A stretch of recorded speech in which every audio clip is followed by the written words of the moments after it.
नमस्कार दोस्तों, स्वागत है आपका हमारे YouTube चैनल जरदारी क्लासेस में।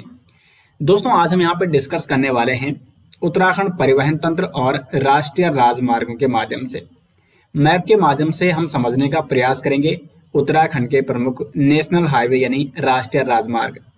जो नए राष्ट्रीय राजमार्ग है दोस्तों, इनके बारे में डिस्कस करेंगे। तो काफी डिटेल्स में हम समझने वाले हैं सड़क परिवहन, रेल परिवहन और वायु परिवहन। काफी महत्वपूर्ण लेक्चर होने वाला है।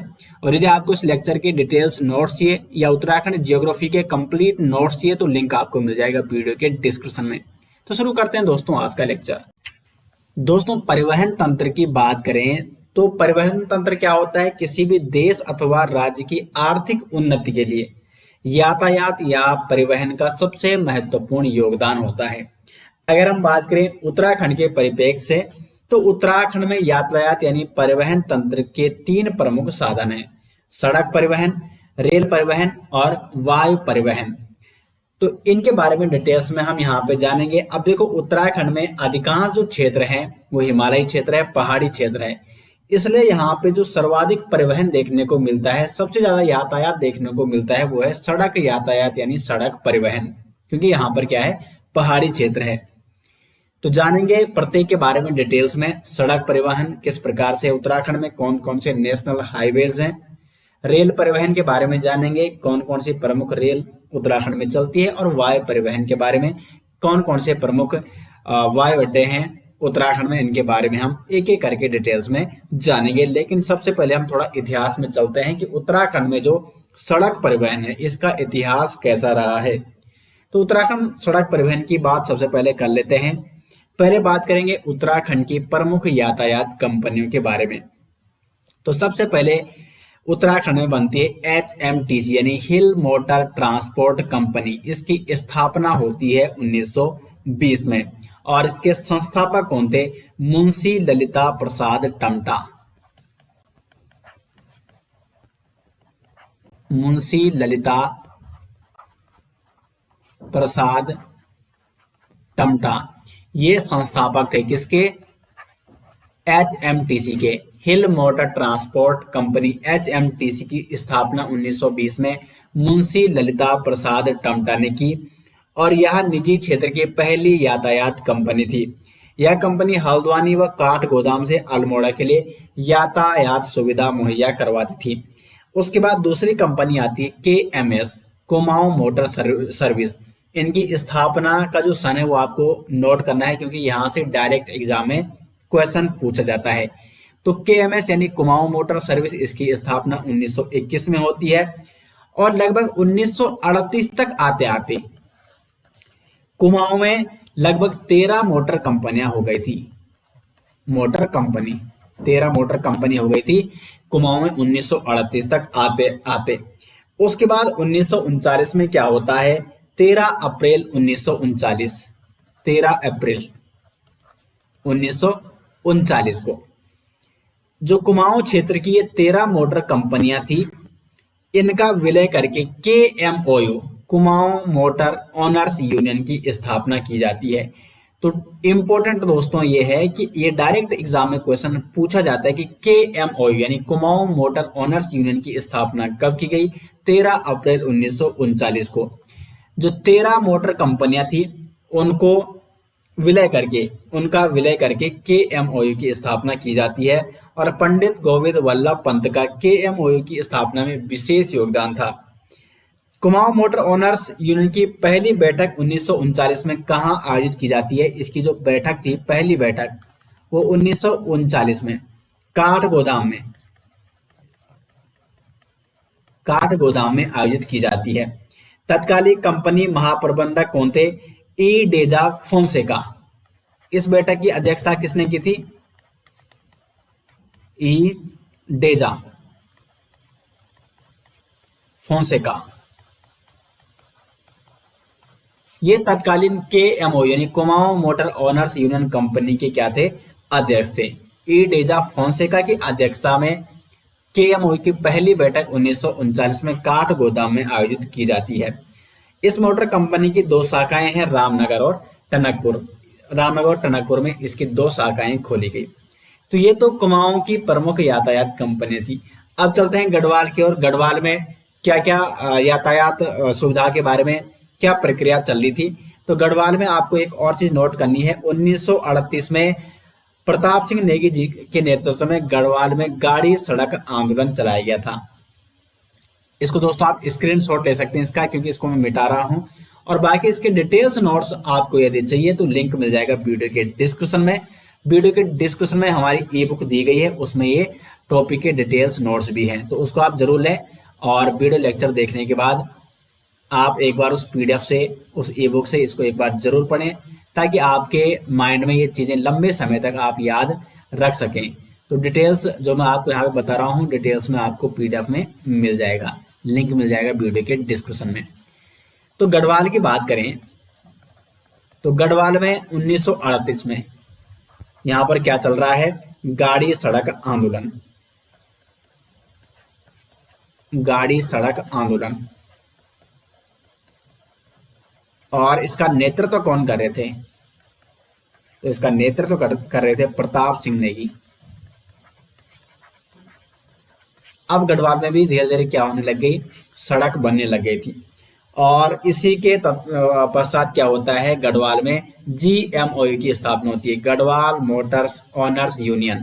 1941 में जीएमओयू की स्थापना हुई। देखो, केएमओयू की स्थापना होती है 1939 में, और जीएमओयू की स्थापना होती है 1941 में।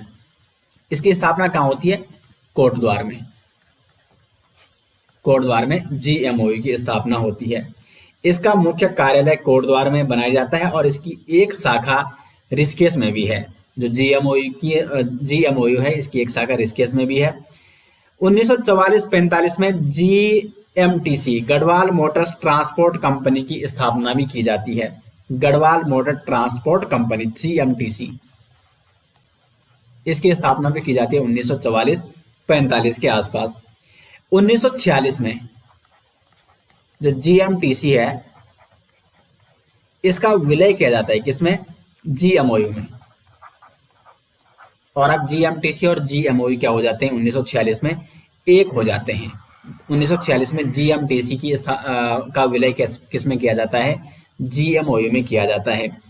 1946 के अंत तक जीएमओयू बंद हो जाता है, लेकिन 16 सितंबर 1947 को, 16 सितंबर 1947 को GMOU, Garhwal Motors owners union का पुनर्गठन किया जाता है। तो ये क्वेश्चन बन सकता है एग्जाम में, पुनर्गठन,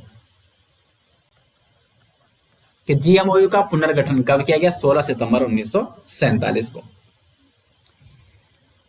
उसके बाद Tehri Garhwal Motors owners union की स्थापना भी होती है 1950 में ऋषिकेश में। और Garhwal Motors users cooperative transport society limited, इसकी स्थापना होती है 1958 में, 24 मई 1958 में। और इसकी स्थापना कहाँ होती है, रामनगर। रामनगर में Garhwal Motors users cooperative transport society limited की स्थापना 24 मई 1958 को रामनगर में होती है। कुमाऊं आदर्श मोटर्स यातायात कोऑपरेटिव सोसाइटी लिमिटेड, इसकी स्थापना होती है 1964 में, और इसकी स्थापना भी कहाँ होती है, रामनगर में। लेकिन इसका मुख्यालय कहाँ है, इसका मुख्यालय दोस्तों मोलेखाल अल्मोड़ा, मोलेखाल अल्मोड़ा। कुमाऊं आदर्श मोटर यातायात कोऑपरेटिव सोसाइटी लिमिटेड, इसकी स्थापना 1964 में होती है रामनगर में, लेकिन इसका मुख्यालय है मोलेखाल अल्मोड़ा। तो ये प्रमुख यातायात कंपनियां थी उत्तराखंड की। इनका इतिहास मैंने आपको बता दिया है, क्योंकि यहां से भी अक्सर डायरेक्ट एग्जाम में क्वेश्चन पूछे जाते हैं। दोस्तों आप इसका स्क्रीनशॉट भी ले सकते हैं, बाकी इसके डिटेल्स नोट्स आपको मिल जाएंगे वीडियो के डिस्क्रिप्शन में। अब हम आगे बढ़ते हैं। अभी मैं आपको नेशनल हाईवे, जो नए नेशनल हाईवे हैं उनके बारे में बताऊंगा। कौन नेशनल हाईवे उत्तराखंड का सबसे लंबा नेशनल हाईवे है, कौन सबसे छोटा नेशनल हाईवे है, और मैप के माध्यम से मैं आपको नेशनल हाईवे के बारे में बताऊंगा, ताकि आपको याद करने में आसानी हो। लेकिन उससे पहले एक और चीज आपको बता दें, उत्तराखंड परिवहन निगम, उत्तराखंड परिवहन निगम, आप बसें देखते होंगे उत्तराखंड परिवहन निगम की, तो उत्तराखंड परिवहन निगम, इसकी स्थापना कब हुई? उत्तराखंड परिवहन निगम की स्थापना होती है 31 अक्टूबर 2003 को। राष्ट्रीय स्तर के मार्गों पर सेवा देने के लिए इसका गठन किया गया। आपने देखा होगा उत्तराखंड परिवहन निगम की जो बसें होती है वो राष्ट्रीय स्तर के मार्गों पर ही चलती है, नेशनल हाईवे पर ही चलती है। तो इसकी स्थापना होती है 31 अक्टूबर 2003 को। इसका मुख्यालय कहाँ है? तो इसका मुख्यालय है देहरादून में, और कार्यालय इसके देहरादून, नैनीताल और टनकपुर में है।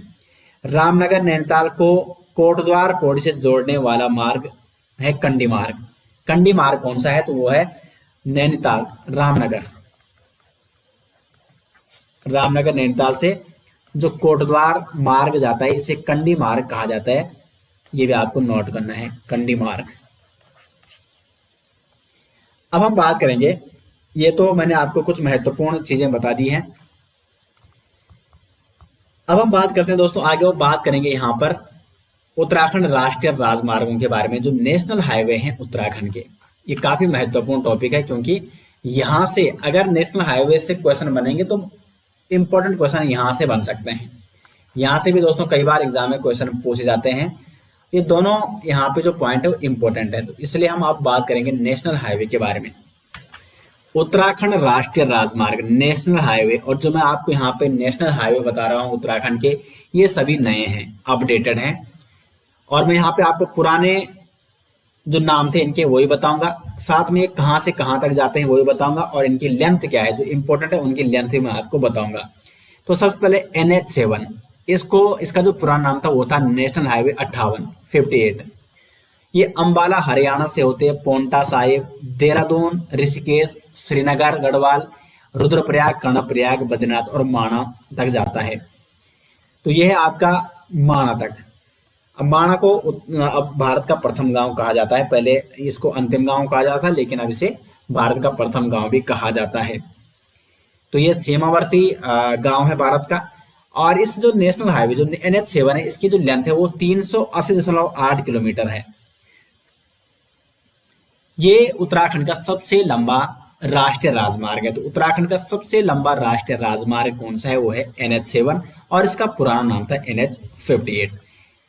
ये कहां तक जाता है? देखो बद्रीनाथ को भी जोड़ता है। क्वेश्चन कई बार इस प्रकार से बनता है कि बद्रीनाथ को कौन सा नेशनल हाईवे जोड़ता है, या बद्रीनाथ कौन से नेशनल हाईवे पे है? वो है NH7 पे। उसके बाद NH107, मैप के माध्यम से ही मैं आपको बताऊंगा। NH107 इसका पुराना नाम 109 था। ये रुद्रप्रयाग से गौरीकुंड जाता है, यानी केदारनाथ। अगर हमें जाना है तो किस नेशनल हाईवे से जाना होगा? NH107 से। इसकी लेंथ है 76 किलोमीटर, लेंथ ही किलोमीटर में है। NH107A ये गोपेश्वर से उखीमठ जाता है, 84 किलोमीटर के करीब इसकी लेंथ है। NH307 छोटमलपुर से देहरादून, इसका पुराना नाम है 72A, नेशनल हाईवे 72A, और नया नाम है इसका NH307। ये छोटमलपुर से देहरादून जाता है, इसकी लेंथ है 7.4 किलोमीटर, और ये है उत्तराखंड का सबसे छोटा नेशनल हाईवे। उत्तराखंड का सबसे बड़ा नेशनल हाईवे NH7, और उत्तराखंड का सबसे छोटा नेशनल हाईवे है NH307, जिसका पुराना नाम है 72A। तो इनके आपको पुराने नाम भी याद रखने हैं, इसका और इसका, क्योंकि ये एग्जाम में मोस्टली यही पूछे जाते हैं। उसके बाद NH507, इसका पुराना नाम 123 है, विकासनगर, कालसी और बड़कोट। NH707 पोंटा साहिब, राजबंद, त्यूनी और हाटकोटी। NH707A जो 707A है वो त्यूनी से लेकर चक्राता, मसूरी, चंबा, नए टिहरी और मलेथा। एक मार्ग आपने ये देखा होगा, जो मलेथा जो आपका NH7 है उस पर ये जुड़ता है फिर मलेथा में, और ये आपका चक्राता होते हुए, मसूरी होते हुए चंबा, और चंबा से नई टिहरी डैम के ऊपर से होते हुए मलेथा, पिपलडाली से होते हुए मलेथा, और मलेथा ये जुड़ता है फिर NH7 में। मैप के माध्यम से मैं इसको आपको समझाऊंगा अभी, और इसका नाम है NH707A। लगभग 310 किलोमीटर इसकी क्या है? लेंथ है। NH9 इसका ओल्ड नेम है 125, सितारगंज, उधम सिंह नगर से होते हुए खटीमा, टनकपुर और पिथौरागढ़ तक ये जाता है। NH 109 जाता है रुद्रपुर, हल्द्वानी, नैनीताल, रानीखेत, गैरसैंण और कर्णप्रयाग। 309 जाता है काशीपुर, रामनगर, थलीसैंण। 309A जाता है अल्मोड़ा, बागेश्वर और गंगोलीहाट, जबकि 309B जाता है अल्मोड़ा से पनार, पिथौरागढ़। NH, अब देखो यहाँ पे एक चीज आपको समझनी है, जो 7 वाली सीरीज है, जैसे 7 हो गया, 107, 107A, 307, 507, 707 और 707A, ये अधिकांशतः कहाँ है? गढ़वाल में है। जबकि जो 9 वाली सीरीज है, देखो 9 है, 109, 309, 309A, 309B, ये कहाँ है? कुमाऊं के नेशनल हाईवे है। उसके बाद NH 34, ये मेरठ, बिजनौर, हरिद्वार, ऋषिकेश, चंबा, धरासू और गंगोत्री तक जाता है। तो गंगोत्री धाम कौन से नेशनल हाईवे में है? NH 34 में। और NH 134, ये धरासू से चला जाता है किसकी ओर? यमुनोत्री की ओर। देखो धरासू तक तो यही है 34, और धरासू से फिर ये यमुनोत्री की ओर निकल जाता है बड़कोट, फूलचट्टी होते हुए यमुनोत्री। तो ये है NH 134। 334, ये पुरकाजी उत्तर प्रदेश से होते हुए लक्सर और रुड़की जाता है। 534, इसका पूरा नाम 119 है, नजीबाबाद यूपी से होते हुए कोटद्वार, पौड़ी और श्रीनगर तक ये आता है। 534, ये भी इंपॉर्टेंट है, कोटद्वार को ये जोड़ता है। 734, काशीपुर, नजीबाबाद। 344, रुड़की, सहारनपुर और पंचकुला, जबकि NH 30 ये जहानाबाद से लेकर सितारगंज तक आता है। तो ये सभी नेशनल हाईवे हैं उत्तराखंड के। दोस्तों ये मैंने सभी नेशनल हाईवे आपको, नए नेशनल हाईवे बता दिए हैं और इनके पुराने नाम क्या थे वो भी बता दिए हैं, और जो इंपॉर्टेंट है उनकी लेंथ भी मैंने आपको यहाँ पे बता दी है। तो इसके नोट्स डिटेल्स में आपको वीडियो के डिस्क्रिप्शन में मिल जाएंगे। दोस्तों अब हम उत्तराखंड के जो प्रमुख राष्ट्रीय राजमार्ग हैं, नेशनल हाईवे हैं, इनको मैप के माध्यम से समझने का प्रयास करते हैं, ताकि आपको ये समझ में आ सके और फिर आपको मैप के माध्यम से लंबे समय तक याद रह सके। और ये मैप पे आपको मिल जाएगा वीडियो के डिस्क्रिप्शन में। यहाँ पर सभी ये नेशनल हाईवे है ना, इनको मैंने मैप के माध्यम से दर्शा रखा है। तो सबसे पहले देखो यहाँ पे NH 7, ये उत्तराखंड का सबसे लंबा राष्ट्रीय राजमार्ग है। तो ये अंबाला से होते हुए देहरादून, देहरादून से होते हुए आता है आपका ऋषिकेश, ऋषिकेश से ये पहुंचता है आपका देवप्रयाग होते हुए श्रीनगर, श्रीनगर से रुद्रप्रयाग, रुद्रप्रयाग से कर्णप्रयाग, कर्णप्रयाग से आपका जोशीमठ और जोशीमठ से बद्रीनाथ धाम होते हुए माणा। तो माणा तक ये नेशनल हाईवे जाता है और यह है उत्तराखंड का सबसे लंबा राष्ट्रीय राजमार्ग। उसके बाद देखो इसी NH 7 से निकला है 107 रुद्रप्रयाग से होते हुए गौरीकुंड, और यहाँ पर बाबा केदारनाथ का मंदिर है। तो अगर हमें बाबा केदारनाथ के दर्शन करने हैं तो हम कौन से राष्ट्रीय राजमार्ग से जाएंगे?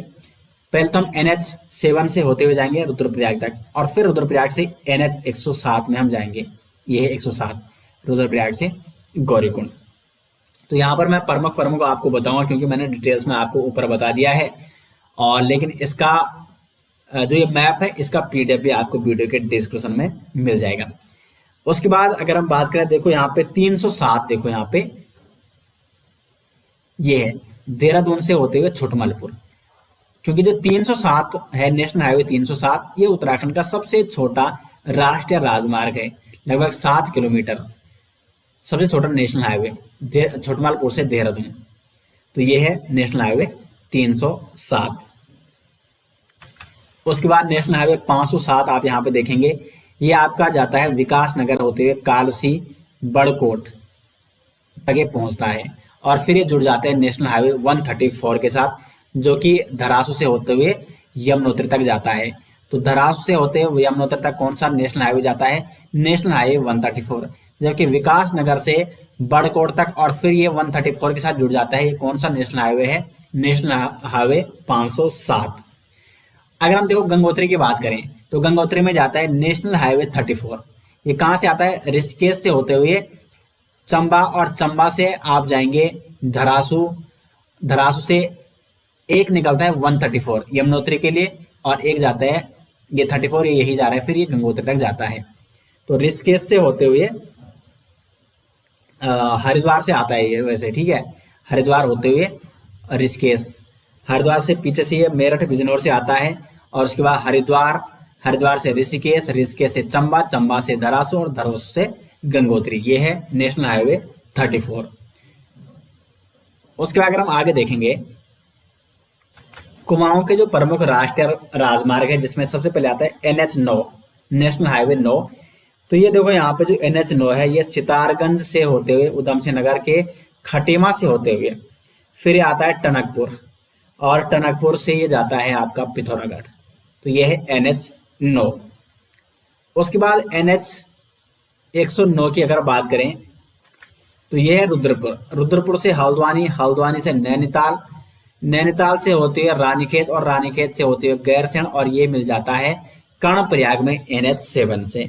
तो 109 रुद्रपुर से शुरू होता है, हल्द्वानी, नैनीताल, ये सभी जो शहर हैं ये NH109 पर पड़ते हैं। और उसके बाद ये रानीखेत, गैरसैंण और कर्णप्रयाग तक ये जाता है, NH7 से ये मिल जाता है। उसके बाद 309 आप यहाँ पे देखेंगे, ये है यहाँ पे 309, ये काशीपुर से होते हुए रामनगर, और रामनगर से होते हुए थलीसैंण, और उसके बाद ये पौड़ी जो NH534 है इसके साथ ही मिल जाता है। तो रामनगर, कोटद्वार, रामनगर और थलीसैंण के बीच, काशीपुर से रामनगर, रामनगर से थलीसैंण, ये कौन सा नेशनल हाईवे है? NH309। तो जो प्रमुख राष्ट्रीय राजमार्ग थे वो मैंने मैप के माध्यम से भी आपको बता दिए हैं, और वैसे मैप के माध्यम से मैंने सभी यहाँ पे जो नेशनल हाईवे हैं वो सभी दर्शा रखे हैं। तो एक बार इस मैप को जरूर रीड करें, और इसका आप स्क्रीनशॉट भी ले सकते हैं, और साथ में आप इसका PDF यदि आपको चाहिए, और ये जो सभी नेशनल हाईवे हैं इनका PDF चाहिए तो लिंक आपको मिल जाएगा वीडियो के डिस्क्रिप्शन में। तो ये तो रहा उत्तराखंड सड़क परिवहन। उत्तराखंड सड़क परिवहन के इतिहास के बारे में मैंने आपको बता दिया है, कैसे प्रमुख यातायात कंपनियों की स्थापना होती है और कैसे यहाँ पे यातायात शुरू होता है, और उत्तराखंड के प्रमुख राष्ट्रीय राजमार्गों के बारे में मैंने आपको मैप के माध्यम से भी समझा दिया है। अब हम बात करेंगे उत्तराखंड रेल परिवहन के बारे में। उत्तराखंड रेल परिवहन की बात करें अगर, तो उत्तराखंड में 6 जिलों में रेल लाइन बिछाई गई है, जिसमें हरिद्वार, देहरादून, पौड़ी गढ़वाल, उधम सिंह नगर, नैनीताल और चंपावत शामिल हैं। सर्वाधिक रेल ट्रैक वाला जो जिला है वो हरिद्वार है, और सबसे कम रेल ट्रैक वाला जिला है वो है पौड़ी गढ़वाल। अब यदि हमें उत्तराखंड रेल परिवहन को समझना है तो सबसे पहले हमें उत्तराखंड रेल परिवहन के इतिहास के बारे में जानना होगा। तो सबसे पहले जानेंगे उत्तराखंड के प्रमुख रेलवे स्टेशनों के बारे में। सबसे पहला जो रेलवे स्टेशन यह है काठगोदाम रेलवे स्टेशन। यह उत्तराखंड का सबसे प्राचीन रेलवे स्टेशन है। उत्तराखंड का सबसे प्राचीन रेलवे स्टेशन यह है आपका यहाँ पे काठगोदाम रेलवे स्टेशन, जो कि उत्तराखंड का सबसे प्राचीन रेलवे स्टेशन है। 24 अप्रैल 1884 को काठगोदाम में पहली रेल चली थी। तो यहाँ पर जो पहली रेल चली वो कब चली दोस्तों? 24 अप्रैल 1884 को काठगोदाम में पहली रेल चलती है, लखनऊ से काठगोदाम तक। ये कहाँ से शुरू हुई थी? लखनऊ से। और कहाँ तक आई थी ये? काठगोदाम तक। तो लखनऊ से काठगोदाम पहली रेल चली थी 24 अप्रैल 1884 को, और उस ट्रेन का नाम था अवध तिरहुत। ये जो ट्रेन चली थी इसका नाम क्या था? अवध तिरहुत। ये भी आपको नोट करनी है, एग्जाम में आ सकता है। तो ये तो रहा काठगोदाम रेलवे स्टेशन का इतिहास, और इसलिए इसे उत्तराखंड का सबसे प्राचीन रेलवे स्टेशन भी कहा जाता है। दूसरा प्रसिद्ध रेलवे स्टेशन है देहरादून रेलवे स्टेशन। इसको दोस्तों मैं यहाँ से क्या कर रहा हूँ, मिटा दे रहा हूँ, क्योंकि मेरे को अभी देहरादून रेलवे स्टेशन के बारे में जो इंपॉर्टेंट फैक्ट है वो यहाँ पे लिखने हैं। अब बात करेंगे देहरादून रेलवे स्टेशन की। तो जो देहरादून रेलवे स्टेशन है इसका जो निर्माण हुआ वो हुआ 1897 से लेकर 1899, ये इसका निर्माण काल है। लेकिन रेलवे यातायात के लिए देहरादून रेलवे स्टेशन को खोला गया 1 मार्च 1900, यानी 1900 में यह बनकर पूर्ण रूप से तैयार हो गया था और इसे रेलवे यातायात के लिए खोला गया था। जो देहरादून रेलवे स्टेशन है यह उत्तर रेलवे का आखिरी रेलवे स्टेशन है। साल 1900 में देहरादून हरिद्वार के बीच रेल चलनी शुरू हो गई थी, क्योंकि इसलिए इसको 1 मार्च 1900 को इसे रेल यातायात के लिए खोला गया था, यानी 1900 से देहरादून हरिद्वार के बीच रेल चलनी शुरू हो गई थी। उसके बाद आता है हरिद्वार रेलवे स्टेशन। तो जो हरिद्वार रेलवे स्टेशन है 1896 1896 में जो लक्सर जंक्शन था, लक्सर जंक्शन, इससे जोड़ा जाता है हरिद्वार से। लक्सर जंक्शन को हरिद्वार से जोड़ा जाता है 1896 में। तो ये तो रहे प्रमुख रेलवे स्टेशन उत्तराखंड के। अब यहाँ पे कुछ अन्य महत्वपूर्ण बात, जैसे कि टनकपुर बागेश्वर तक निर्माण हेतु प्रस्तावित है एक रेलवे पथ। टनकपुर से बागेश्वर तक जाएगी ये रेलवे लाइन। तो ये जो प्रस्तावित रेलवे पथ है इसे मार्च 2012 में राष्ट्रीय परियोजना का दर्जा दिया गया था। अतः इसमें जो आने वाली खर्च होगा वो उसका वहन कौन करेगा? केंद्र सरकार करेगी, क्योंकि ये अब क्या है, एक राष्ट्रीय परियोजना है, राष्ट्रीय परियोजना, और इसका वहन कौन करेगी? केंद्र सरकार करेगी। एक आप रेलवे लाइन देखते होंगे ऋषिकेश कर्णप्रयाग, ऋषिकेश और कर्णप्रयाग के बीच, ऋषिकेश और कर्णप्रयाग के बीच एक रेलवे लाइन बिछाई जा रही है और इसकी कुल लंबाई है 125 किलोमीटर। तो अभी इसका निर्माण कार्य चल रहा है। ऋषिकेश कर्णप्रयाग रेल लाइन लगभग 125 किलोमीटर लंबाई होगी इसकी। तो ये कुछ महत्वपूर्ण फैक्ट थे। अब हम बात करेंगे प्रमुख रेल जो उत्तराखंड में चलती है। वंदे भारत एक्सप्रेस 25 मई 2023 को देहरादून से दिल्ली वंदे भारत ट्रेन चलाई गई थी। वंदे भारत ट्रेन पहली, उत्तराखंड की पहली वंदे भारत ट्रेन, उत्तराखंड की ये पहली वंदे भारत ट्रेन, और ये चली देहरादून से दिल्ली के बीच। कब चलाई गई? 25 मई 2023 को संचालित की गई थी।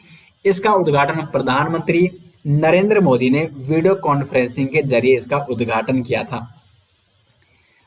उसके बाद 12 मार्च 2024 को देहरादून से लखनऊ वंदे भारत एक्सप्रेस का उद्घाटन प्रधानमंत्री नरेंद्र मोदी द्वारा किया गया। तो वंदे भारत जो अभी उत्तराखंड में है, एक चल रही है देहरादून से दिल्ली के बीच, इसका उद्घाटन 25 मई 2023 को किया गया, और एक दूसरी चल रही है लखनऊ से, देहरादून से लखनऊ के बीच 12 मार्च 2024 को इसका उद्घाटन किया गया। वंदे भारत जो एक्सप्रेस है दोस्तों, ये पूरी तरह से भारत में निर्मित ट्रेन है और भारत की पहली सेमी हाई स्पीड ट्रेन भी है। तो इसलिए इंपॉर्टेंट है, ये आपको जरूर नोट करना है। अन्य ट्रेनों की बात करें तो जन शताब्दी एक्सप्रेस ये चलती है देहरादून से नई दिल्ली के बीच। गढ़वाल एक्सप्रेस ये दिल्ली से कोटद्वार के बीच चलती है। मसूरी एक्सप्रेस, देहरादून एक्सप्रेस और संपूर्ण क्रांति एक्सप्रेस ये दिल्ली से काठगोदाम के बीच चलती है। तो ये कुछ प्रमुख रेलवे हैं, प्रमुख रेल है, प्रमुख ट्रेन है जो उत्तराखंड में चलती हैं। अब बात करेंगे वायु परिवहन के बारे में। तो अगर हम वायु परिवहन की बात करें तो उत्तराखंड में 5 हवाई अड्डे हैं, और अगर वायु परिवहन से क्वेश्चन बनेगा तो यहीं से बनता है। जोलीग्रांट हवाई अड्डा कहाँ है? देहरादून में है। पंतनगर हवाई अड्डा कहाँ है? उधम सिंह नगर में है। नैनीसैनी हवाई अड्डा कहाँ है? पिथौरागढ़ में है। गोचर हवाई अड्डा ये चमोली में है, और चिन्यालीसोड़ हवाई अड्डा ये आपका है उत्तरकाशी में। एक और इंपॉर्टेंट क्वेश्चन बनता है 16 मई 2003 को पवन हंस कंपनी ने केदारनाथ के लिए हेलीकॉप्टर सेवा प्रारंभ की थी। किस कंपनी ने? पवन हंस कंपनी ने केदारनाथ के लिए हेलीकॉप्टर सेवा प्रारंभ की थी 16 मई 2003 को।